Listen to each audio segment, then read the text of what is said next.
आशु अपवर्ग बनी। भगवान अपवर्ग के मार्ग भी है, मतलब मुक्ति प्रदान करने वाले, जिनको मुकुंद कहा जाता है। मुक्तिम भक्तिम च ददाति इति मुकुंदा। भगवान का एक नाम है मुकुंद। मुकुंद माने का माने लास्ट में जो है वो देने वाला, मुकु देने वाला। मुकु क्या है? मुकु मोक्ष और मुकु भक्ति। जो भगवान मोक्ष मुक्ति भी दे दे और मुक्ति में चाहे तो अपनी भक्ति दे दे, क्योंकि भगवान मांगने वालों को मांगने की चीज देते हैं और न मांग करके जो केवल उनकी भक्ति करते हैं तो उनकी भक्ति को और बढ़ाते हैं। इसलिए वैष्णव सिद्धांत में मुक्ति की अपेक्षा भक्ति बढ़ी। हरि के जन तो मुक्ति न देही। हरि का जो सच्चा भक्त होता है वो भगवान से मुक्ति की याचना नहीं करता, वो तो उनकी भक्ति मांगता है। बार बार जन्म हो हमारा प्रभु आपकी सेवा करने का अवसर मिले। और माँ को इस विषय में भी बताते हुए भगवान कपिल देव जी कहते हैं कि मैया मेरे सच्चे भक्तों की पहचान बताऊं? बोले हाँ बताओ प्रभु। बोले मेरे भक्तों को ना मैं सबसे बहुमूल्य वस्तु देना चाहता हूं तो वो लेते नहीं। सबसे बहुमूल्य वस्तु क्या है? बोले जीवन में 4 पुरुषार्थ होते हैं माता।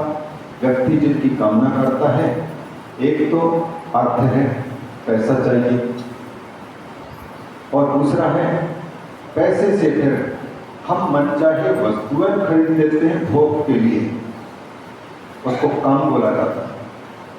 अथवा पैसे से हम धर्म भी अर्जन करते हैं। धनात् धर्मः तथा सुखम। धन से धर्म अर्जित होता है और उससे सुख की प्राप्ति होती है। तो पहला पुरुषार्थ जीवन में पाने लायक है। पहले हम अपने परिवार के पालन पोषण के लिए, अपने खाने पीने की व्यवस्था के लिए अर्थ का अर्जन करते हैं, वो पुरुषार्थ कहलाता है। दूसरा भोग, और उसके साथ साथ में अगर एक कदम आगे बढ़ गया तो धर्म। ये 3 पुरुषार्थ त्रयी कहलाते हैं। 3 पुरुषार्थ जिनमें जीवन में इनको पाना होता है। सारी मेहनत इन तीनों को पाने के लिए होता है। और चौथा मेहनत, चौथा पुरुषार्थ है इनको छोड़ने के लिए, मुक्त करने के लिए, इनसे मुक्त होने के लिए। मुक्ति में सब कुछ छोड़ना ही छोड़ना, अर्थ भी छोड़ा, धर्म भी छोड़ा और काम भी छोड़ा। इन सबको किनारे हो जाएगा तब उसको मुक्ति की प्राप्ति। नहीं तो हम कहें कि इसको भी पकड़े रहें तो फिर मुक्ति किसको कहें?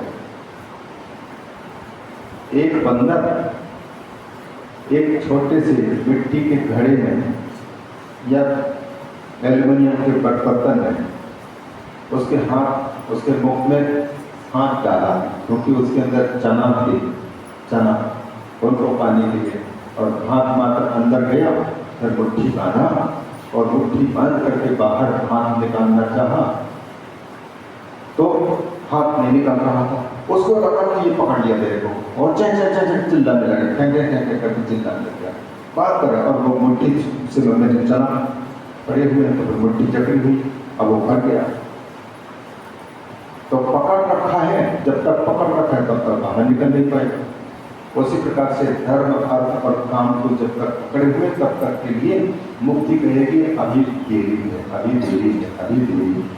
इन सबको छोड़ करके एक अकेला तब अपने आप सुखी होगा। एक व्यक्ति ने गुरुदेव से पूछा कि महाराज मुक्ति पाने के लिए क्या करो? तो बोले कुछ मत करो। तो बोले महाराज मुक्ति कैसे मिलेगी? बोले तुम करोगे तो मिलेगी नहीं, सब कुछ छोड़ दोगे, अपने आप कुछ नहीं करोगे, अपने आप मुक्त ही हो।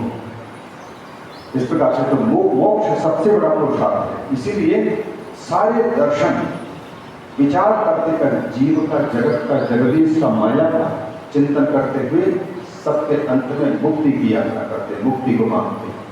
लेकिन भगवान का सच्चा भक्त होता है, इस मुक्ति को भी कहता है हमें नहीं चाहिए। प्रभु भगवान ने भी पूछे कि क्यों नहीं चाहिए? तो बोले मुक्त हो गए आपकी सेवा से वंचित हो जाएंगे, ये तो आपकी सेवा से बचने का एक तरीका है मुक्ति पाना, कि आप कुछ ना करना पड़े। तो भगवान कपिल जी कहते हैं कि मैं 5 प्रकार की मुक्ति देता हूं भैया, और एक एक मुक्ति का प्रलोभन देता हूं कि जरा देखें ये मुझे चाहते हैं कि मुझसे चाहते हैं।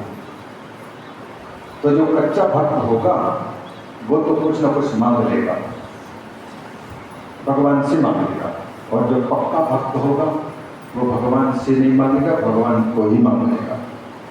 प्रभु आपकी सेवा करें। भगवान कहते हैं सालोक्य सार्ष्टि सामीप्य सारूप्यैकत्वमप्युत दीयमानं न गृह्णन्ति विना मत सेवनम जनाः। मेरे जो भक्त हैं, मेरे जो लोग हैं, उनकी भक्ति से खुश होकर के मैं इन 5 प्रकार की मुक्तियों में से जो मुक्ति चाहिए ले लो, और 2 मुक्ति चाहिए तो 2 ले लो, 3 मुक्ति चाहिए तो तीसरी मुक्ति ले लो, चौथी मुक्ति चाहिए तो चौथी ले लो, 5वीं मुक्ति चाहिए तो 5वीं, या 5ों को एक साथ ले लो।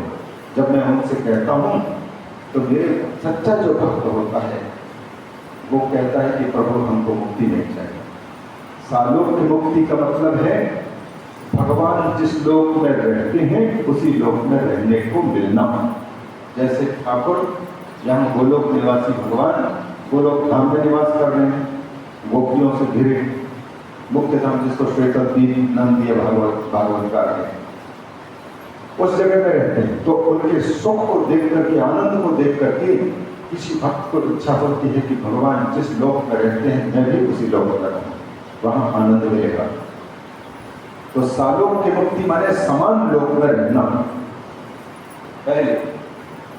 दूसरा है सामीप्य मुक्ति, भगवान जहां जहां रहेंगे वहां वहां रहने को मिलेगा, समीप में रहना, भगवान के समीप में रहने का अवसर मिलेगा। एक मुक्ति है सालोक्य, और दूसरी है सार्ष्टि, माने सृष्टि रचना जैसे भगवान कर ले रहे हैं उसी प्रकार से भगवान वो शक्ति देना चाहते हैं कि जाओ तुम अपनी दुनिया अपने मन पसंद की बना दोगे। मैं वैकुंठ निवासी लक्ष्मी जी के कहने पर मैंने वैकुंठ जैसे बसाया, उसी प्रकार से तुम भी अपने घर को वैकुंठ बना लो, सुख से रहना, कहीं आने जाने की जरूरत नहीं, दूसरे लोग में जाकर के सुख होने पाने की कोई जरूरत नहीं, जहां हो वहीं पर सुख मिलेगा। अपनी सृष्टि स्वयं करो, स्वयं की सृष्टि, सार्ष्टि शक्ति, ये मुक्ति है। तीसरी मुक्ति अभी जो बताई सामीप्य मुक्ति, मतलब भगवान के अत्यंत नजदीक रहने का सुख। और चौथी मुक्ति है सालोक्य सार्ष्टि सामीप्य सारूप्यम। सारूप्यम मतलब समान रूप, भगवान का जैसा रूप है वैसा रूप मिल जाएगा। भगवान सच्चित आनंद घन है, सुख स्वरूप है, तो हमें भी सुख स्वरूप सच्चित आनंद घन होने का अवसर मिलेगा। और ये सारूप मुक्ति किनको मिलती है? जो भगवान की कथा श्रवण करते हैं, जिनकी हम कथा श्रवण करते हैं, जिनको हम आंखों से देखते हैं, जिनका हम बार बार चिंतन करते हैं, उन्हीं का रूप अंदर का ढांचा वैसे बदलता जाता है। हम जो देखते हैं, जो सुनते हैं, उनका चिंतन करते करते वैसा ही रूप हमारा बनने लग जाता है। दुखों के संसारासक्त व्यक्ति के संगति करते करते व्यक्ति संसारासक्त हो चुका होता है, और फिर जैसे वो दुख में जीवन जी रहे हैं तो उसी प्रकार से दूसरा व्यक्ति भी प्रभावित होकर के दुख में जीवन जीना शुरू कर देता है। एक कीड़ा जानते हैं, ये दीवार में ये मिट्टी लाता है, कच्ची मिट्टी, कहीं से तालाब से या कुआं के पास से कहीं से गीली मिट्टी लाता है और ला करके घर बनाता है दीवार में। जानते हैं क्या नाम है उसका? क्या नाम है उसकी? हल्के हल्के पतैया की भांति होता है, हरी नीली कलर का, और हरी नीले और हल्के लाल कलर पतैया के जैसे बर्रे जैसे होता है वैसे लाकर के गीली मिट्टी दीवार में बनाता है, और बिना लाते लाते जैसे घर पूरा होता है। उसको संस्कृत भाषा में भृंगी कहते हैं, भृंग कीड़ा। अब यहाँ पर क्या बोलते हैं? लकीरी कीड़ा कुछ लोग बोलते हैं कहीं पर। वो लाता है मिट्टी, और मिट्टी ला करके, माता है वो, ला करके उसके अंदर बंद कर दिया, घर बनाया और छोटे से छेद अपने घुसने लगे बना। जैसे वो घर पूरा हुआ और उस बाहर में केवल मुख रखा ताकि अंदर स्वयं प्रवेश कर सके या कुछ अपने अंदर रख सके। अब वो गया किसी दूसरी जाति के कीड़े को, जो किसी पेड़ की पत्ती में फूंदार हरे हरे रंग का, पत्तियों में रहने वाला है तो पत्ती के कलर का होता है, उसको पकड़ा और उसको पकड़ करके उड़ करके आकर के अपने बनाए हुए घर के अंदर को ले गया और बाहर से मिट्टी ला करके दरवाजा बंद कर दिया। अब जिस कीड़े को ला करके उसने बंद किया, वो डर के कारण उसको नींद भी नहीं आती, बार बार उसी का चिंतन होता है जिस कीड़े ने ला करके उसको बंद किया है। लकीर कीड़े का चिंतन करता रहता है डर के कारण। डर के कारण इतना उसके चिंतन में डूब चुका होता है कि एक दिन वो दूसरी जाति का कीड़ा जिसको घर में बंद किया गया है, वो इस लकीर कीड़े का रूप धारण कर लेता है। जिसका हम अत्यंत चिंतन कर रहे हैं वैसा ही हमारा रूप बनता जाता है। इसको कहते हैं सारूप मुक्ति।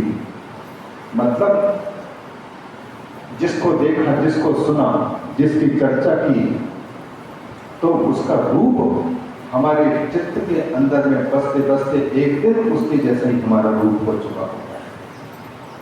माता पिता के समान बच्चों का रूप होता है और माता पिता जैसे बोलते व्यवहार करते हैं वैसे ही उनके अंदर का रूप ही बनता है। अगर माता पिता अच्छे हैं, अच्छी शिक्षा दी है बच्चों को, तो उनके अंदर का भी रूप माता पिता की अच्छाई को धारण किया हुआ रहता है। ये बदलाव आता है, ये सारूप मुक्ति है। भगवान के चिंतन करने वाले को भगवान का रूप प्राप्त होता है। सारूप मोक्ष, भगवान के जैसा रूप। और पांचवी मुक्ति है ऐकत्वम, एकत्वम।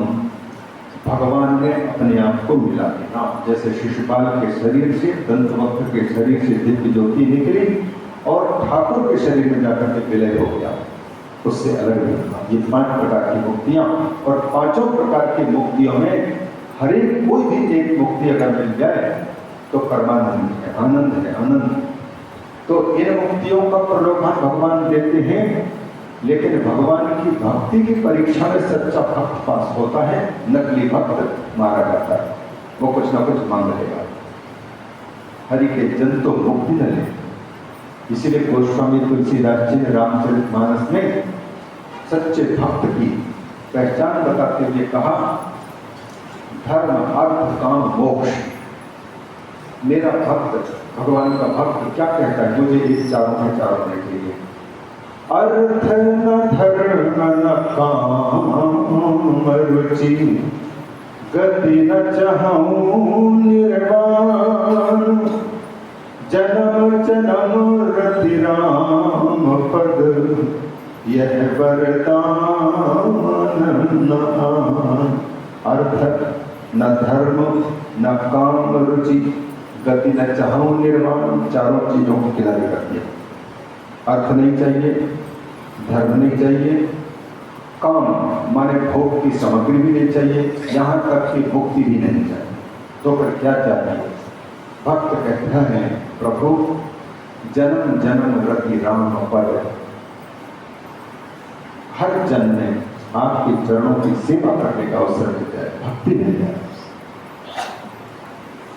मैया को, देवभूति मां को भगवान कपिल देव जी कहते हैं, मेरे भक्त ऐसे होते, मुझसे चाहते नहीं, मुझे चाहते, मेरी भक्ति करते। ये भक्ति के सच्चे जो पहचान है। तो ये 5 प्रकार की मुक्ति प्रदान करने वाले भगवान मुकुंद है। मुकुंद मुक्ति ददाती, भक्ति ददाती इति मुकुंदः। भगवान मुकुंद।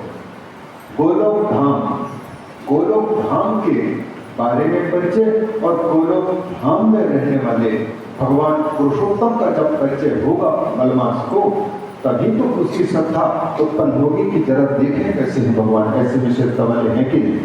इसीलिए भगवान वैकुंठपति रमानाथ ने पहले गोलोक धाम का, पहले तीनों लोकों का, फिर गोलोक का विशेष, फिर उसके अंदर रहने वाली ज्योति का वर्णन, फिर उस ज्योति के अंदर रहने वाले सर्वेश्वर भगवान का, पुरुषोत्तम जिसको कहते हैं, जिसको ब्रह्म कहा जाता है, जिसको परमात्मा कहा जाता है, जिनको भगवान भक्त के रूप में जानते हैं, भगवान भक्त भगवान के रूप में जानते हैं, विज्ञानी लोग ज्ञान के रूप में जानते हैं, सच्चित आनंद घन के रूप में जानते हैं।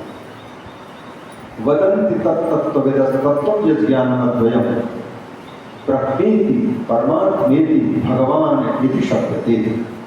ये चारों की बात यहाँ है। भक्त उसको भगवान कहता है, योगी उसको परमात्मा कहता है, और ज्ञानी भक्त जो वेदांती है वो ब्रह्म कहता है, और चिंतन करने वाला जिसको बोध हुआ है, ज्ञान हुआ है स्वयं का, तो वो ज्ञान रूप ही परमात्मा नजर आते हैं। सचमुच हम सबके अंदर में बुद्धि के गुफा में बैठ करके ज्ञान सब कुछ दिखा रहा है।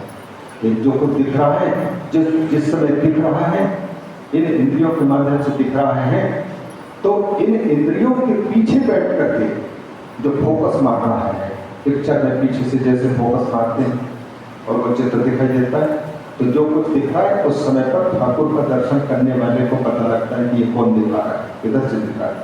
स्क्रीन, टीवी स्क्रीन में देखते हैं, चित्र तो दिख रहा है पर किसमें दिख रहा है इसको किसी का भान नहीं होगा। स्क्रीन में दिखाई देता है। उसी प्रकार से ये सारी दुनिया का जो चित्र है एक परमात्मा है, परमात्मा है, उसका निरूपण किया तो, और निरूपण करने के बाद में उस धाम में पहुंचाया। वहां जाकर के भगवान श्री कृष्ण ने पुरुषोत्तम भगवान की अनुमति पा करके और मलमास की दशा का वर्णन किया। दशा वर्णन करके और मौन हो गए। तब फिर भगवान पुरुषोत्तम ने उनसे बोलना शुरू किया। भगवान पुरुषोत्तम कहते हैं कि हे विष्णु समीचीनम कृतम, तुमने बहुत अच्छा किया विष्णु। क्या कि तुम मलमासम करे कृत्वा यद अत्र आगतवान, जो तुमने हाथ पकड़ करके मलमास को यहाँ लाए हो और स्वयं आए हो, ये बहुत अच्छा किया। यह परोपकार का कार्य है, परोपकार का।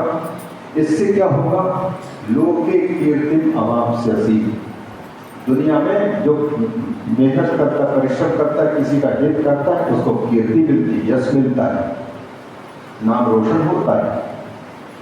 तो वैकुंठनाथ, तुमने अगर किसी दीनहीन की दीनता को दूर करने के लिए उसको मेरी शरण में लाए हो, इस काम के कारण तुम्हारी कीर्ति सब जगह फैलेगी, तुम कीर्तिमान होगे, और जो तुम्हारा भक्त होगा उनको भी तुम्हारी कृपा से कीर्ति की प्राप्ति होगी, यश की प्राप्ति होगी, नाम रोशन होगा। मलमासम परिकृत्वा लोके कीर्तिम अवाप्स्यसि, और आज के बाद तुमने जिसको अपनाया है, ये समझ लो कि मैंने भी उसको अपना लिया। यस द्वयोरी कृतो जीवः स मयैव उरुरी कृतः, जिसको आप अपना लेंगे ये माना जाए कि मैंने उसको अंगीकार कर लिया, स्वीकार कर लिया। क्योंकि तुम परोपकार करते हो, तो परोपकार करने वाले के प्रत्येक कार्य के साथ में जुड़ा हुआ हो और उसकी बात मैं सुनता हूँ। इसलिए अतः एनम करिष्यामि सर्वोपरि यथा अहम्, क्योंकि तुम लाए हो, अतः जैसे मैं सर्वोपरि हूँ, सबके ऊपर हूँ, सर्वे सर्वम हूँ। किसमें सर्वोपरि है? किससे? किसकी दृष्टि से? व्यक्ति किसी एक गुण की दृष्टि से बड़ा होता है, गुण से, कीर्ति से, अनुभव से, प्रभाव से। षड्भगैश्च पराक्रमैः, 6 प्रकार के भग होते हैं जिनको ऐश्वर्य बोलते हैं। उन 6 ऐश्वर्यों से भी पहचान होती है। तो 6 ऐश्वर्यों की और भक्तों को वरदान देने से, और अन्यैश्च मासकैः मामकैः गुणैः, अन्य जो मेरे गुण हैं उन गुणों को इसको देकर के जैसे मैं हूं उसी प्रकार से इसको मेरे समान मैं बनाऊंगा, क्योंकि यह आपका भक्त है। आपने इसको पकड़ करके मेरे पास लाया है, एक प्रकार के प्रसिद्ध एजेंट का काम किया है आपने, इसलिए आपको भी मैं मानता हूं और आपके द्वारा लाए हुए कम से कम मेरी शरण में तो आया। गुणैः कीर्त्यानुभावेन षड्भगैश्च पराक्रमैः भक्तानां वरदानेन गुणैः अन्यैश्च मामकैः। 6 भगों का भगवान शब्द में आता है, उनको निरूपण नहीं करूँगा, प्रसंग के साथ दूसरे बार करूँगा। 6 भग जिनके पास में अगर एक भग भी हो जाए, ऐश्वर्यस्य समग्रस्य धर्मस्य यशसः श्रियः ज्ञान वैराग्योश्चैव षण्णां भगवतीरणम्। भग शब्द अनेक अर्थक है, अंग विशेष वाचक होता है माताओं का, और दूसरा भग माने छह चीज होते हैं। जो भगवती हैं, भगवान हैं, जिनके पास में भग शब्द के साथ में वानवती जुड़ा हुआ है, उनके पास में 6 चीजें उपलब्ध होती है। 6 में से कोई एक हो सकता है, तो या तो उनको भाग्यवान कहा जाएगा या भगवान कहा जाएगा।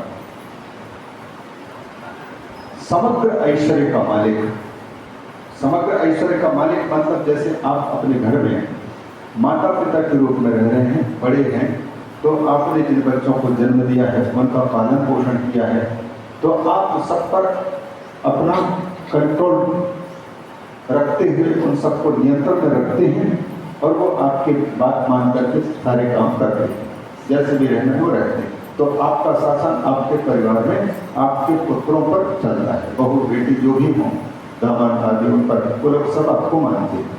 तो आपका शासन एक घर पर है, आप दूसरे पास पड़ोसी पर आप शासन नहीं कर सकते। लेकिन एक व्यक्ति आया, उससे आगे मोहल्ले का जो चुनाव में जीत करके आया है, वो जैसा करेगा वैसा सबको मानना पड़ेगा, मोहल्ले में जितने।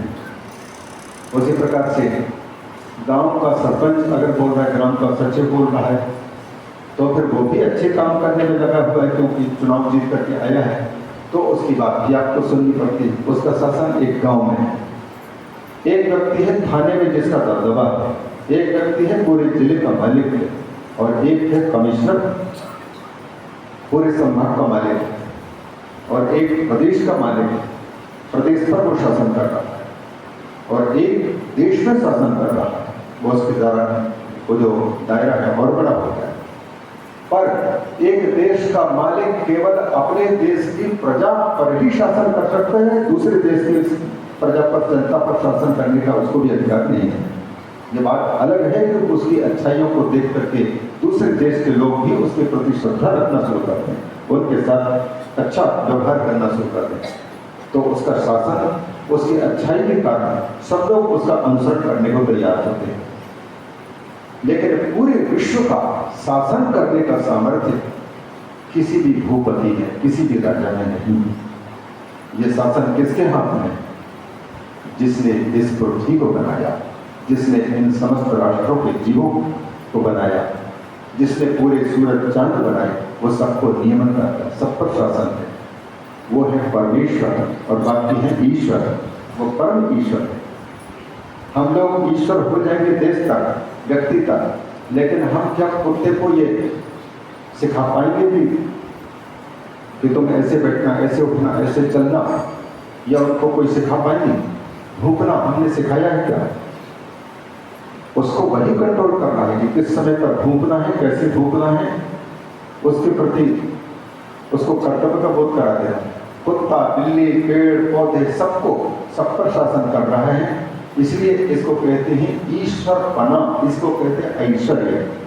सब पर शासन करने का जो सामर्थ्य है, इसका एक नाम पड़ा ऐश्वर्य। यह एक भाव हुआ ऐश्वर्य से समग्र से, और सारी कीर्तियों का मालिक होना।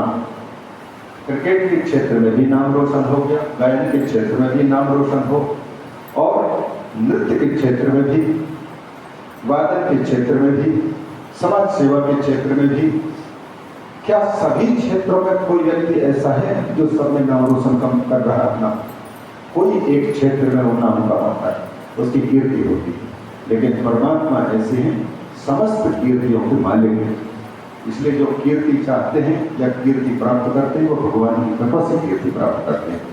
बात यह है कि वो परमात्मा को भूल जाए और अपनी की कमाई मान ले, तो उसको धड़ाम से नीचे गिरना पड़ सकता है। भगवान की कृपा से प्राप्त वस्तु को अपने पुरुषार्थ मान करके चलता है। ठीक है, पुरुषार्थ कर रहा है, लेकिन पुरुषार्थ करने का सामर्थ्य किसने दिया? बुद्धि किसने दी? इसलिए सब कुछ देने वाले। तो ये दूसरे भाग ऐश्वर्यस्य समग्रस्य धर्मस्य, यानी संपूर्ण धर्मों का मालिक। हम केवल कोई एक धर्म के अनुसार या एक धर्म के लोगों को सिखा सकते, सभी धर्मों को, सभी धर्म वालों को अनुकूल नहीं कर पा रहे। यशः श्रियः, श्री जी, समग्र लक्ष्मी, जितने लक्ष्मियां हैं उनके मालिक होना, समग्र ज्ञान, समग्र वैराग्य, 6 चीज का नाम है भग। भग जिनके पास में हम उनको कहते हैं भगवान। जैसे जिसके पास में धन होता है उसको क्या बोलते हैं? धनवान बोलते हैं। जिनके पास बुद्धि है उनको बुद्धिमान बोलते हैं। उसी प्रकार जिनके पास भग है उनको कहते हैं भगवान। तो भगवान यहाँ पुरुषोत्तम कहते हैं कि 6 भगों में इनको मैं अपने समान करता हूँ। 6 भग जैसे मेरे पास सदा होने के कारण लोग मुझे भगवान कहते हैं, तो भगवान की शरण में आने वाले को मैं भगवान बना के रखूंगा। शरण में आने वाले को भगवान अपनाते हैं। 2 प्रकार की रीति हैं, या तो भगवान गैया जहाँ है वहाँ या तो बछड़ा पहुँचता है या बछड़े के पास गैया पहुँचती है, दोनों में से कोई एक हो जाए। भगवान उनके साथ हो जाए या तो फिर भगवान के पास में बछड़ा जाए स्वयं।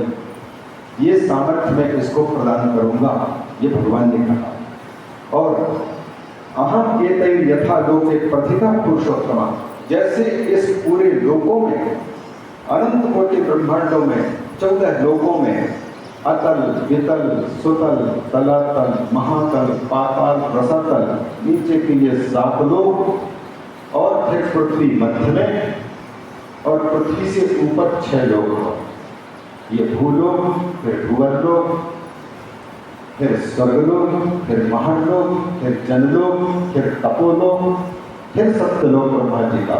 ये पृथ्वी से लेकर के सत्यलोक तक 7, और अतल से लेकर के और पाताल पर्यंत 7 मिलाकर के 14 भुवन, 14 लोक। इन 14 लोकों में सबके अंदर में पुरुष के रूप में भगवान विराजमान है। पेड़ पौधे के अंदर में विराजमान है, प्रत्येक जीव के अंदर में विराजमान है, इसलिए उनको पुरुष कहा जाता है। और उन सब में एक रूप होने वाले परमात्मा सबको जो नचा रहे हैं, कर रहे हैं, हित कर रहे हैं, इसलिए उनको पुरुषोत्तम कहा जाता है। पुरुषोत्तम भगवान कहते हैं जैसे मैं प्रसिद्ध हूँ लोक में पुरुषोत्तम, तथा अयम अपि लोकेशु प्रथिता पुरुषोत्तम, उसी प्रकार से यह भी मेरे ही समान लोक में पुरुषोत्तम नाम से प्रसिद्ध होगा। मैं आज से अपना रूप इसको देता हूं और आज से अपना नाम इसको देता हूं। मेरा नाम पुरुषोत्तम है तो इसका नाम पुरुषोत्तम। जैसे मेरा रूप उत्तम है उसी प्रकार से इसका रूप भी उत्तम होगा। जैसे मैं सब पर शासन करने का सामर्थ्य रखता हूं उसी प्रकार से यह मलमास भी सब पर पुरुषोत्तम बन करके सब पर शासन करने का अधिकार रखेगा। और इस महीने में इसको सब सारे गुण मैंने समर्पित कर दिया। पुरुषोत्तम ही यन्नाम प्रकृतम लोक वेदो, ये सारा का सारा मैंने हे जनार्दन, हे वैकुंठनाथ, तुम्हारी खुशियों के लिए, जो आपने कहा कि मेरी प्रसन्नता के लिए कुछ देना, तो तुम्हारी खुशी के लिए इसको मैंने सब कुछ दे दिया।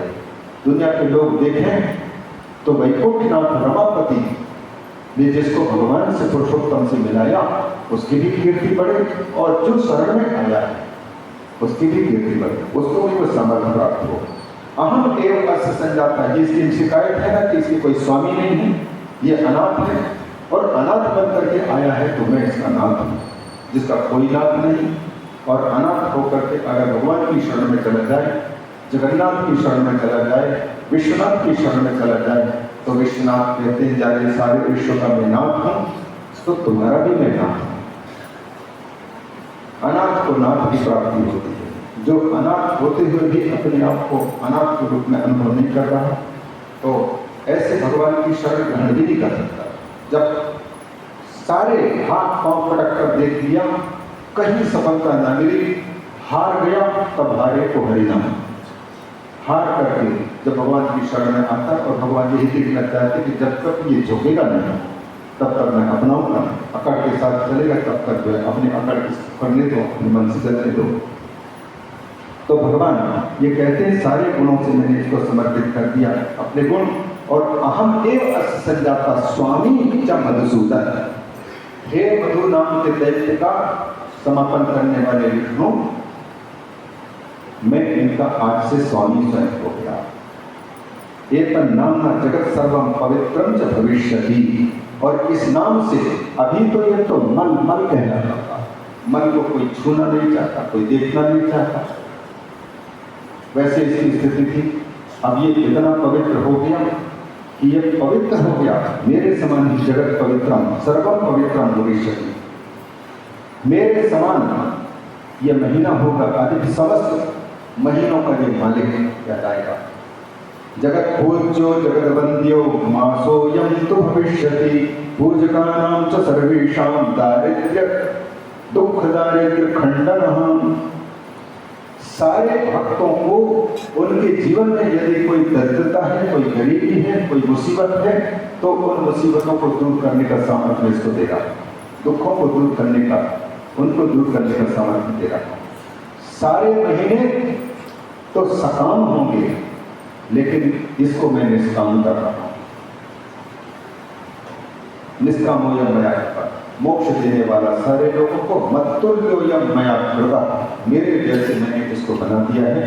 अब चिंता मत करो, चाहे कोई कामना लेकर के भजे, चाहे बिना कामना के ही इस पुरुषोत्तम मास में पुरुषोत्तम भगवान की आराधना करता है, स्मरण करता है, उनके स्वरूप को अपनाता है, तो वो इस मास की पूजा है। इस मास की पूजा भगवान पुरुषोत्तम की अच्छाइयों को अपने जीवन में उतारने से, फिर वो सारे कर्मों को भस्म करके अंत में मेरे धाम में भी आएगा। मां मेरे ईश्वर संस्कार।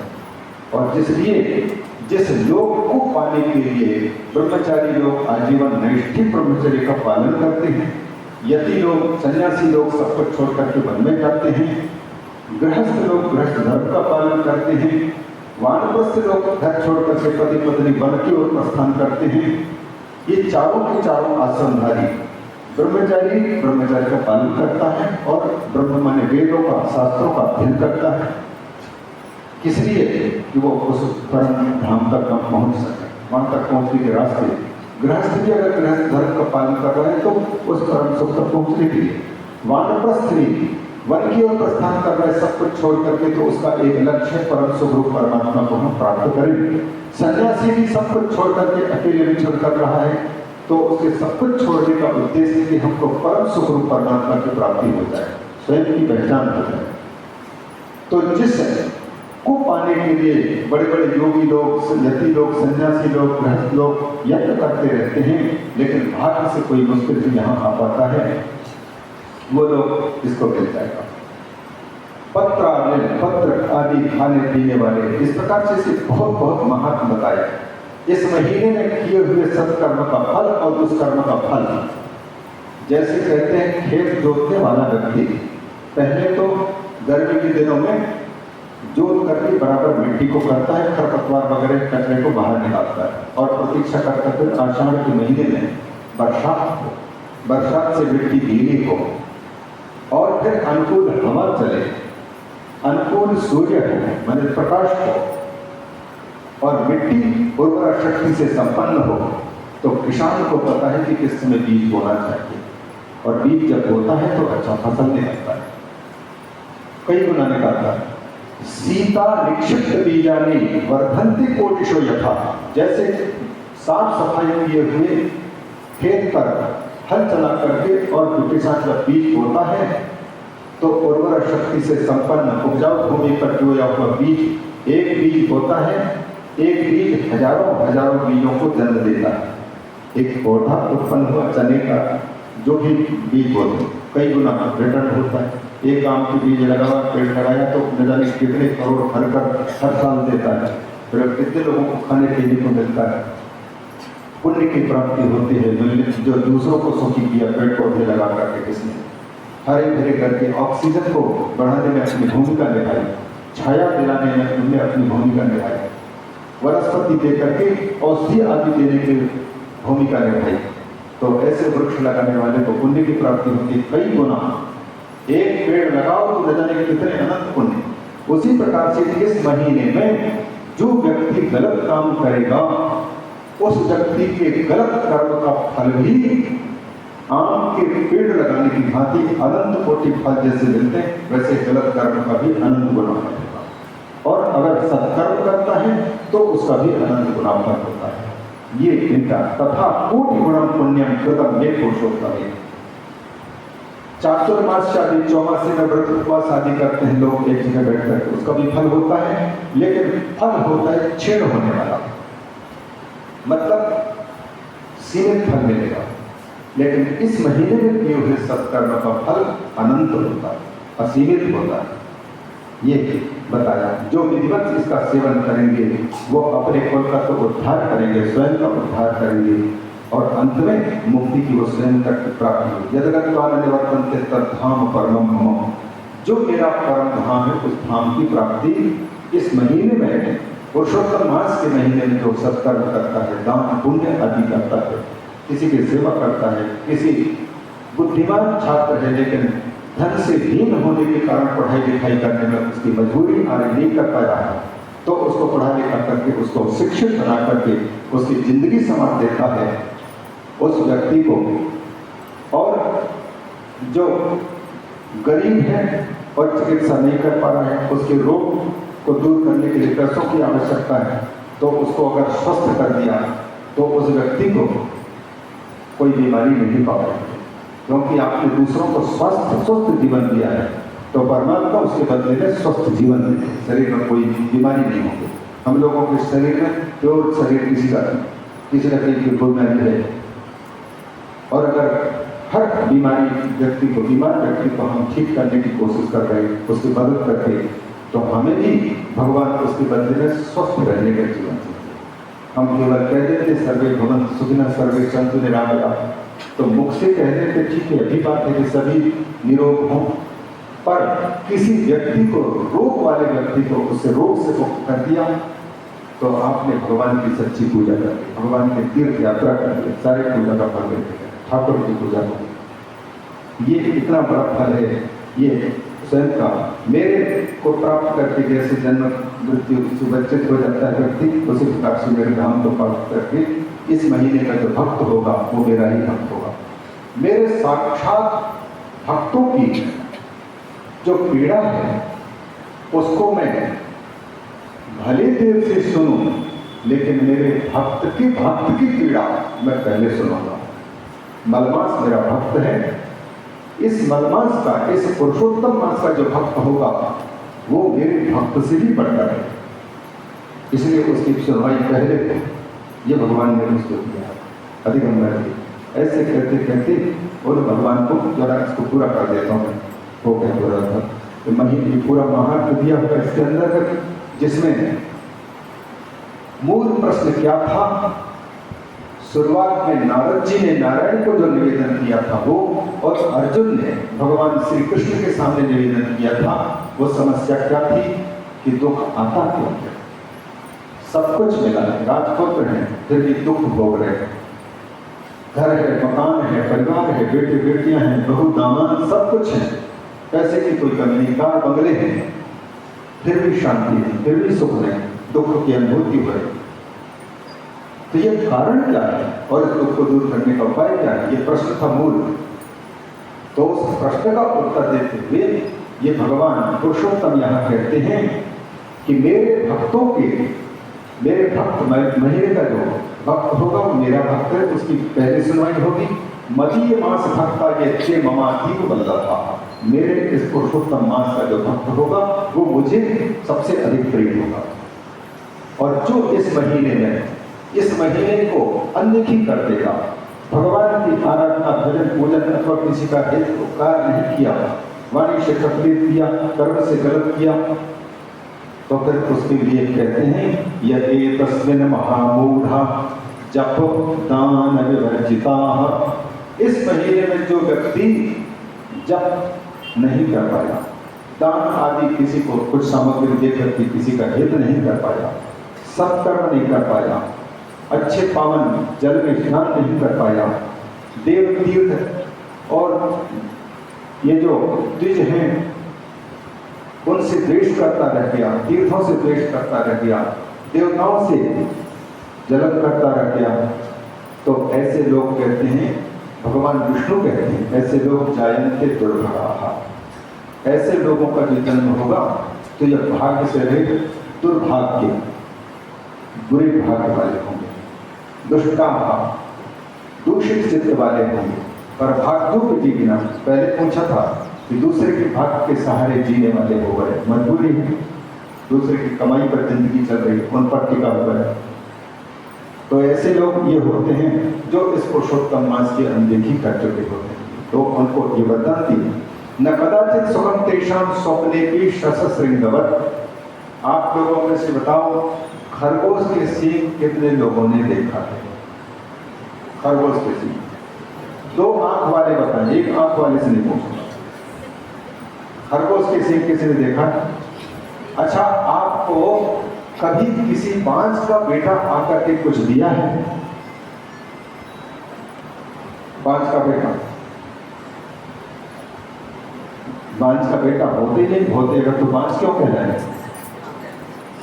अच्छा, मेढक के जीभ देखिए इसे, मेरी खुशी सब में मना कर क्या बात है। अच्छा ठीक है, सांप के कान देखा है लोग? ये सब के सब नहीं होते, जैसे ये नहीं होते हैं उसी प्रकार से इस महीने में जो व्यक्ति सत्कर्म से रहित हो गया, उसको जैसे खरगोश के सींग नहीं देखने को मिल रहा है, उसी प्रकार स्वप्ने का भी न तो सुखम, स्वप्न में भी उसको नहीं मिलता है। फिर जागृत में तो सुख पाने की बात ही कैसे कही जा सकती। इसलिए बन सके इन आंखों का सदुपयोग करो, कानों का उपयोग करो, वाणी का उपयोग किसी को गाली देने में न लगा करके, किसी को चित्त दुखाने वाले न लगा करके सावधान रहो, वरना दूसरे दिन में गूंगा हो जाओगे। भगवान वाणी छीन लें, बोलने को। अगर गलत सुनने में इच्छा हो रही, किसी की चुगली, किसी की निंदा, किसी की बुराई सुनने में इच्छा हो रही, तो दूसरे जन्म में हो सकता है कान छीन लिए जाए। तो तुमने भगवान की चर्चा सुनने में न लगा करके दूसरों की इनमें रुचि की, इन कानों का दुरुपयोग करता है, छीन लेंगे। हाथ का अगर तुमने दीनहीन के उद्धार में न लगा कर किसी को सताने में लगाया, तो हाथ से लूला कर देंगे, छीन लेंगे। लात मार करके किसी को अगर बुरा किया तो फिर पांव छीन लिया जाएगा, लंगड़ा करके चल दिया जाएगा।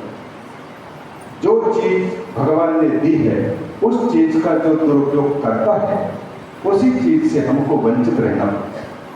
धन पाकर के अगर किसी ने धन का दुरुपयोग किया है तो आज धन के लिए लालायित हो रहा, परेशान हो रहा, हाय हाय मैं जिंदगी जीत जा रहा। इसलिए जितना बन सके इस महीने में सवेरे उठ करके चिंतन करो और भगवान से प्रार्थना करो कि हे प्रभु, आपने जीवन दिया है, बुद्धि दी है, हाथ दिया है और साधन दिए हैं, इन साधनों का मैं दुरुपयोग न करने पाऊँ, क्योंकि प्रेरक तो आप हैं, अंतर्यामी तो आप हैं। आप कृपा करके मुझसे अच्छे रास्ते पर चलवाओ और मैं आपकी प्रसन्नता प्राप्त करूं, वही मैं करूं, वही मैं बोलूं, वही मैं देखूं, वही मैं सुनूं, मुझसे कोई गलत न होने पाए। प्रार्थना करके जीवन चलाओ और शाम के समय पर फिर शयन के पहले या जब भी अवसर मिले ठाकुर से ये कह करके हे भगवान पुरुषोत्तम, हे प्रभु, आज दिन में मैंने जो जो किया अपनी आजीविका के लिए, परिवार पालन के लिए, मुझे ये पता नहीं आपने जो जिम्मेदारी दी है घर परिवार के पालन पोषण के लिए, बच्चों के रूप में, पत्नी के रूप में, पति के रूप में या सबकी सेवा के रूप में मैं कर रहा हूँ। मेरा स्वार्थ है निश्चित है, पर ये तो सेवा आपकी ही है। मैं इन सब में आपका दर्शन प्राप्त कर पाऊँ और ये कर्म आपको उन रूपों से समर्पित हो जाए। मुझे बदले में कुछ नहीं चाहिए, बस आप खुश हो जाए। और मुझसे अगर कोई भूल हुई हो, गलत हुआ, गलती हुई हो, तो उस गलती को क्षमा करते हुए आप जैसे विशुद्ध हैं उसी प्रकार से मुझे भी विशुद्ध बना दो। आप में सामर्थ्य अच्छे बात के लिए करते हैं। उस महीने को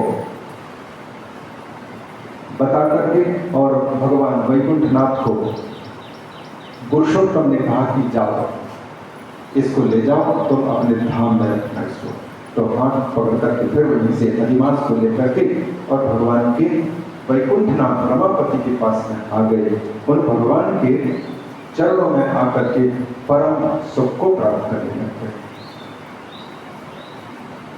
बस एक बार आ जा भगवान की शरण में, बस एक बार आ जा भगवान की शरण में, भगवान की शरण में, गोविंद की शरण में, भगवान की शरण में, गोविंद की शरण में, बस एक बार आ जा भगवान की शरण में, बस एक बार आ जा कभी ना होगा, कभी ना होगा, गोविंद की शरण में, बस एक बार आ जा भगवान की शरण में, बस एक बार आ जा भगवान की शरण में, बस एक बार आ जा भगवान की शरण में, भगवान की जय।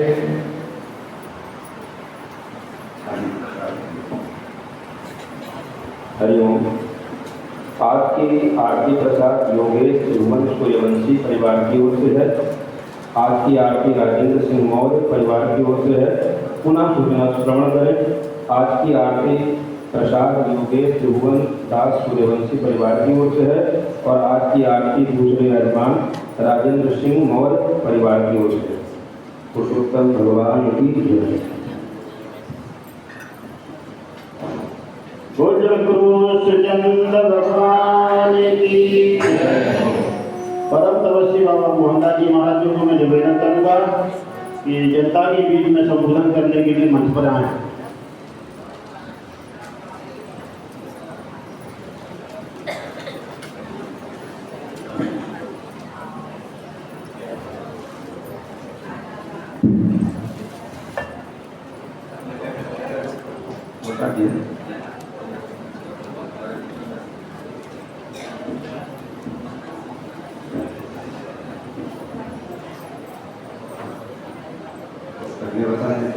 छोड़ देते अब भागने में हमला का होगा कौन एक तो पहले बता दीजिए तो पहले छोड़ देंगे। आइए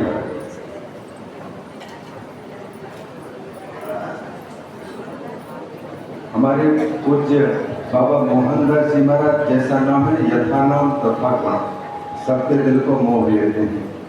जैसे मोहनी मोह लेते थे, जैसे मोहन मोह लेते थे, उसी प्रकार से भगवान हमारे पूज्य बाबा जी तपस्वी बाबा मोहनदास जी महाराज आज की कला नागपुर हमारे बीच में उपस्थित हैं। सभी माताएं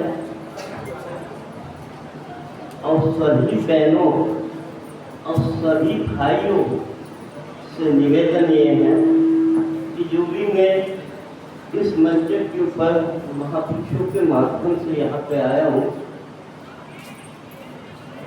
लेकिन मेरा मैं कुछ लिखा नहीं हूँ, अनपढ़ हूँ, जवान हूँ, लेकिन फिर भी महापुरुषों की ऐसी असीम कृपा है जो कि इतने बड़े महापुरुषों के बीच में मुझे बुलवाया है। इसलिए यदि मेरे से कोई यदि त्रुटि या कहीं कुछ गलती की होती है तो क्षमा कीजिए। एक बार सब लोग मिलकर बोलेंगे जगत गुरु श्री चंद्र भगवान की, बाबा बनखंडी साहब की, निर्वाण देव की, पंच परमेश्वर की, अपने अपने श्री गुरु महाराज की, बोल भूना साहब की, श्रीमान बाबा कल्याण दास जी महाराज की, श्रीमान बाबा पुरुषोत्तम दास जी महाराज की, श्रीमान बाबा सुशेमानंद जी महाराज की, श्रीमान बाबा योगेश्वरानंद जी महाराज की, सब संतन की, सब भक्तन की, अपने अपने श्री गुरु महाराज की। एक बार बोलेंगे मात बोलेंगे नर्मदे जटाशंकरे नमः पार्वती पते हर हर महादेव। भगवान का स्मरण कर ले। ओम नमः शिवाय, ओम नमः शिवाय, हर हर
आज हम लोग इस कल्याण सेवा आश्रम के माध्यम से ये ब्रह्मपुर का जो है स्थान जो है स्वयं महाराज जी तुलकरान जी महाराज जी इसको विकास कर रहे हैं। इसमें आप लोगों की सबकी सहायता के माध्यम से इस कार्य को आनंद के साथ से उत्साह के साथ में चल रहा है और उसी में आज जो है पुरुषोत्तम मास का जो है कार्य जो है बड़ा आनंददायक है। हमारे श्री योगेश्वरानंद जी महाराज जी के मुखार बिंदु से सुन रहे हो, आपका जीवन कल्याण हो गए और आपके जीवन में उत्साह निर्माण हो गए। जैसे आज जो है एक भगवान की पुरुषोत्तम मास की जो कहानी सुनता है उसका जीवन कल्याण होता है। और इसीलिए जितने भी हमारे रामपुर क्षेत्र के जितने ही माता पिता बहनों सब आए हुए हैं, सब अपना जीवन का कल्याण करने के लिए आए हैं। ऐसे ही सभी अपना जीवन का कल्याण करेंगे और आज का कार्य जो है यहाँ समाप्त करेंगे। इतना कहकर अपना बोलो सच्चे दरबार की। सब अपनी जगह पे बैठने को कोई उठेगा नहीं। आज सब बैठ के आरती करेंगे। वो जन भीड़ कर देते हैं, बैठ के आरती करेंगे। सभी से निवेदन है बैठ के आरती करेंगे। सभी से निवेदन बैठिए, बैठे बैठे आरती होगी।